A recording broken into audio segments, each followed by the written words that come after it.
Sophie Bennett balanced three things badly: her overstuffed messenger bag, a large caramel latte, and the hope that today would finally be different.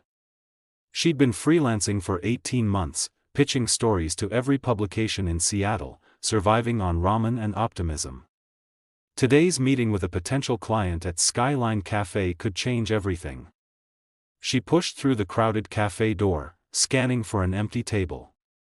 The place was packed with the morning rush: professionals in suits, students with laptops, tourists snapping photos of the Space Needle visible through the windows. Sophie spotted a small table near the back and made her way through the chaos. That's when someone bumped her from behind. The latte flew from her hand in a perfect arc, and Sophie watched in slow-motion horror as it sailed through the air and exploded across the chest of a man in what was clearly a very expensive charcoal suit. "Oh my God!"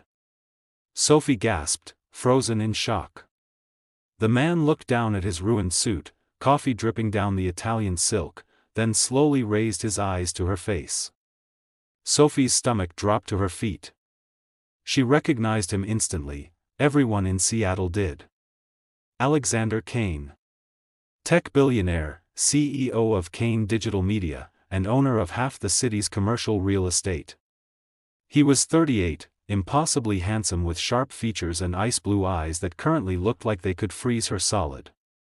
"I'm so sorry," Sophie stammered, grabbing napkins from a nearby table. "Someone pushed me and Do you have any idea how much this suit costs?" His voice was cold, controlled fury. "I said I'm sorry." Sophie's face burned as every person in the cafe turned to stare. She tried to help blot the coffee, but Alexander stepped back sharply. "Don't touch me." The dismissiveness in his tone ignited something in Sophie. Yes, she'd made a mistake. Yes, she was embarrassed. But she wasn't worthless. "It was an accident," she said, lifting her chin. "A genuinely unfortunate, completely unintentional accident. I apologized." "What more do you want?" His eyes narrowed. "Some awareness of your surroundings would be a start. This level of carelessness is..." "Carelessness?" Sophie's voice rose. "You're standing in the middle of a crowded cafe during morning rush hour, and somehow I'm the only one lacking awareness? Maybe if you looked up from your phone once in a while, you'd have seen me coming." The cafe went silent. Several people had their phones out, recording. Alexander's expression went glacial. "And you are?" "Sophie Bennett. Freelance journalist." She bent to gather her scattered portfolio papers, which had spilled across the floor. Bills, rejection letters, her nearly empty bank statement, all her failures on display for Seattle's most powerful man to see. Alexander glanced at the papers, and something flickered across his face. Recognition? Pity? It was gone before Sophie could identify it. "Miss Bennett, perhaps you should focus on being less clumsy before attempting journalism." He pulled out his phone, already dismissing her existence. Sophie felt tears prick her eyes but refused to let them fall. She shoved her papers into her bag with shaking hands. "And perhaps you should focus on being less of an arrogant jerk before attempting basic human decency," she said quietly. Then louder, "I hope that suit was worth whatever piece of your soul you traded for it." She walked out with her head high, even though she wanted to run. Behind her, she heard murmurs, gasps, the click of camera phones. What Sophie didn't know was that video of their confrontation would be uploaded within minutes. By noon, "Coffee Girl vs. Billionaire" was trending nationwide. By evening, it had 5 million views. And Alexander Kane, standing in that coffee-soaked suit, couldn't stop replaying her words. Or the fire in her eyes. Or the way she'd refused to be diminished by his wealth and status. He looked down at one of her scattered papers still on the floor, a pitch letter to Kane Digital Media, rejected 3 weeks ago. Her writing sample was still attached. He picked it up, reading the first paragraph. It was brilliant. Sharp, insightful, exactly the kind of voice his publications needed. Alexander pocketed the paper and walked out of the cafe, his mind already working through possibilities. His assistant was calling, probably about the viral video, but he ignored it. Sophie Bennett had just become very interesting. Sophie's phone wouldn't stop buzzing. She sat in her tiny studio apartment, watching the view count climb on the video that was ruining her life. 5 million views. 7 million. 10 million. The comments were split between praising her for standing up to a billionaire and criticizing her for being clumsy and disrespectful. Her potential client had cancelled their meeting. 2 publications she'd pitched to sent rejection emails citing recent publicity concerns. Her landlord called asking about next month's rent, which she didn't have. The coffee incident had made her infamous, but infamy didn't pay bills. On the 3rd day, her phone rang with an unknown number. Miss Bennett? This is Caroline Chen from Kane Digital Media. Sophie's heart stopped. If Mr. Kane is calling to threaten legal action. Nothing like that. Mr. Kane would like to meet with you. Today, if possible. His office at 2 o'clock? Sophie almost laughed. Why would I possibly want to meet with him? He has a business proposition. I think you'll find it worth your time. Caroline's voice was professionally neutral. Should I confirm your attendance? Curiosity warred with pride. Sophie needed money desperately. And she had to admit, she was intrigued. Fine. 2 o'clock. Kane Digital Media occupied the top 15 floors of Seattle's tallest building. The lobby was all glass and steel, intimidatingly modern.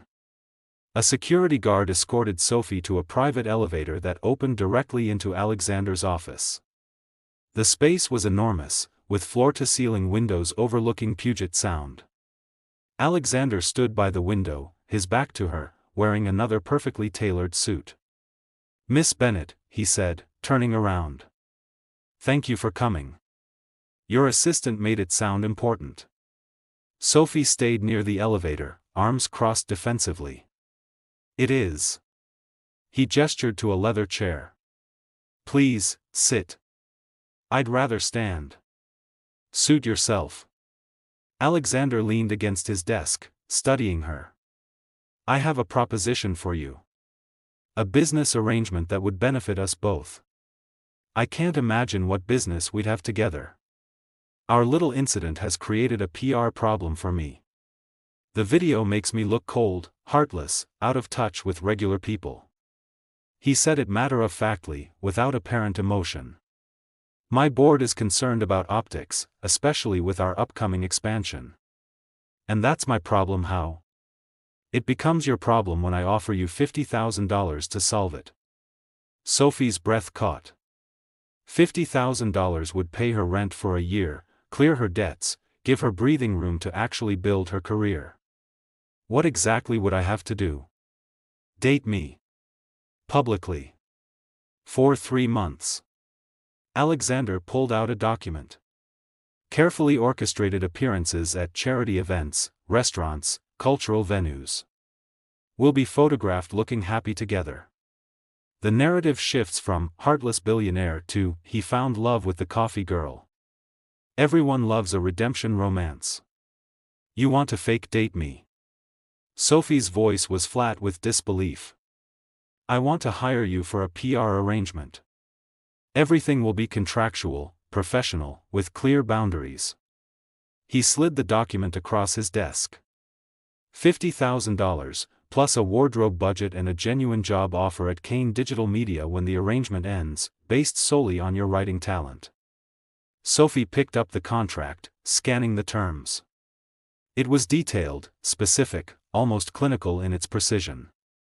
Why me? You could hire an actress, a model, someone actually in your league. Because the video is already viral. The public knows you. They're invested in this story. And because, he paused, choosing his words carefully, you're real. People respond to authenticity, even manufactured authenticity. This is insane. This is business. You need money. I need improved public perception. We can help each other. Sophie thought about her overdue bills, her empty refrigerator, the rejection emails piling up. 3 months. She could survive 3 months of pretending to like Alexander Kane, couldn't she? I have conditions, she said slowly. I'm listening. Nothing physical beyond what's necessary for photos. No private appearances where we're actually alone. And when this ends, you write me a recommendation letter for my journalism career that doesn't mention our arrangement. Agreed. Anything else? If you're ever actually cruel to me, not just cold but genuinely cruel, the deal is off and I keep whatever money I've already received. Something flickered in Alexander's expression. Respect, maybe. Fair enough. Do we have an agreement? Sophie took a deep breath and signed the contract before she could talk herself out of it. Their first public appearance was a carefully orchestrated dinner at Seattle's most photographed restaurant. Alexander picked Sophie up in a sleek black car, and she wore a borrowed dress from the wardrobe budget that probably cost more than her car. Ready? He asked as cameras flashed outside the restaurant. As I'll ever be. He took her hand, and despite everything, Sophie felt electricity at the contact. Alexander's hand was warm, strong, and when he looked at her with those ice-blue eyes, she forgot for a moment that this was all performance. The dinner was awkward at first. They made stilted conversation while cameras clicked around them. But then Alexander asked about her writing, and Sophie found herself genuinely engaged, talking about the stories she wanted to tell, the injustices she wanted to expose. You care deeply, Alexander observed. That's rare in journalism now. Someone has to care. Otherwise, what's the point? My fiancé used to say something similar. His expression shuddered. She was a human rights lawyer. Always fighting for the underdog. It was the first personal thing he'd shared. Was? She died 3 years ago. Car accident. Alexander's voice was flat, emotionless. We were supposed to get married that spring. Sophie's heart ached unexpectedly. I'm sorry. Don't be. It was a long time ago. But it clearly wasn't, not really. Sophie recognized that kind of grief, the kind that builds walls so high nothing can get through.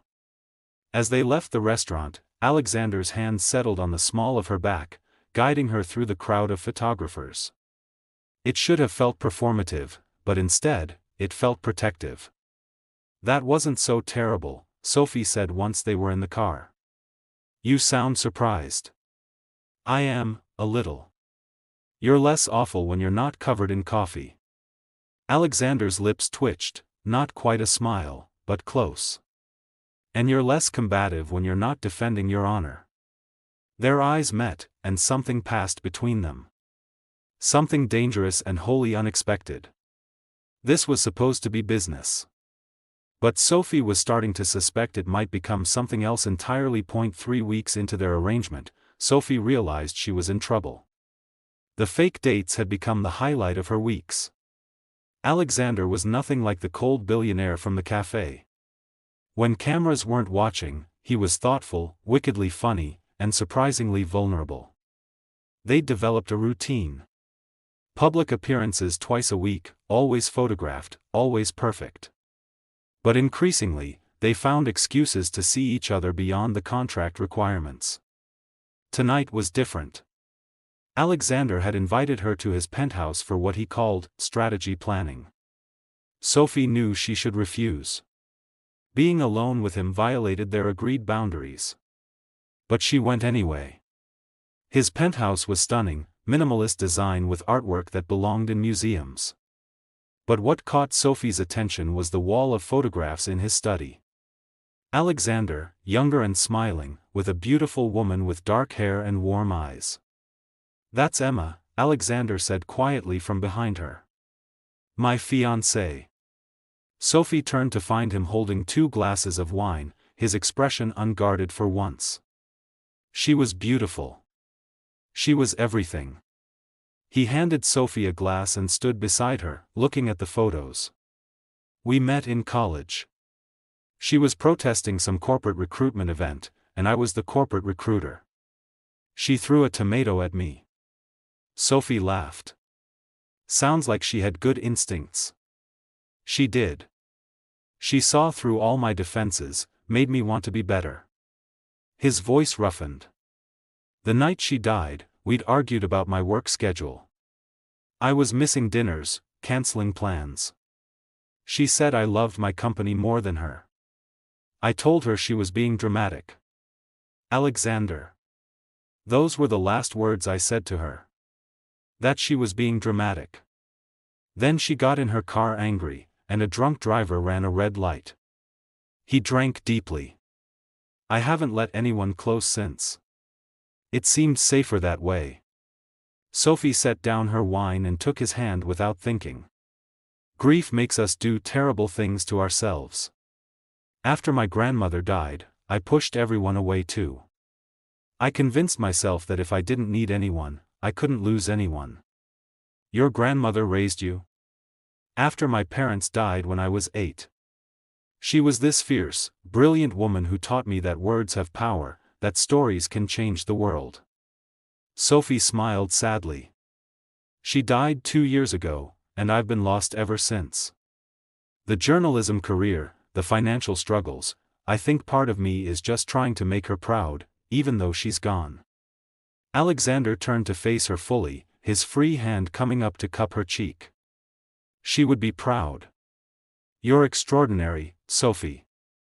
I'm a mess who can't pay her rent. You're a fighter who refuses to compromise her integrity. Do you know how rare that is? His thumb brushed across her cheekbone. I've met thousands of people in business, and most would sell their principles for far less than $50,000. But you? You negotiated protection clauses into our contract. You still speak your mind even when it's not strategic. You're real in a world full of performance. Sophie's heart was racing. This is dangerous territory.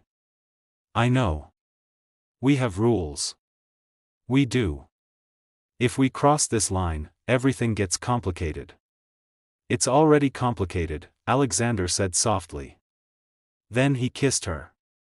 It wasn't performative or for cameras. It was raw, honest, full of weeks of denied attraction and emotional connection. Sophie kissed him back, her hands fisting in his shirt as Alexander pulled her closer. When they finally broke apart, both breathing hard, Sophie pressed her forehead against his. We can't do this, she whispered. Why not? Because this was supposed to be fake. Because in 2 months, this arrangement ends. Because I'm terrified of losing someone else I care about. Alexander pulled back to look at her. Who says it has to end? The contract. Forget the contract. Sophie, these past 3 weeks have been the first time I've felt alive since Emma died. You make me laugh. You challenge me. You make me want to be the man she always believed I could be. But what if we try this for real and it doesn't work? What if we ruin what we have? What if we don't try and spend the rest of our lives wondering what might have been? Sophie wanted to argue, wanted to protect herself, but Alexander was looking at her with such hope and vulnerability that her defenses crumbled. Okay, she said. Okay, we try this for real. But slowly. We keep the public arrangement as is, but privately, we see where this goes. I can work with that. Alexander smiled, genuinely smiled, and it transformed his entire face. They spent the rest of the evening talking, curled together on his couch like they'd done this 1,000 times. Alexander told her about building his company, about the loneliness of success. Sophie shared her dreams of investigative journalism, of exposing corruption and giving voice to the voiceless. At midnight, when Alexander's driver took Sophie home, she felt like she was floating. This was supposed to be simple, 3 months of pretending, then back to real life. But somewhere between the staged photographs and scripted conversations, something genuine had taken root. The next morning, Sophie woke to 50 missed calls. Her phone was exploding with notifications. Confused and alarmed, she opened social media. The top trending story made her blood run cold: fake romance exposed, billionaire Alexander Kane's contract with coffee girl leaked. Someone had published their contract. Every clause, every dollar amount, every carefully negotiated boundary was now public knowledge. And the person who'd leaked it was Victoria Cross, Alexander's biggest business rival and the woman who'd been trying to acquire Kane Digital Media for years. Sophie's phone rang.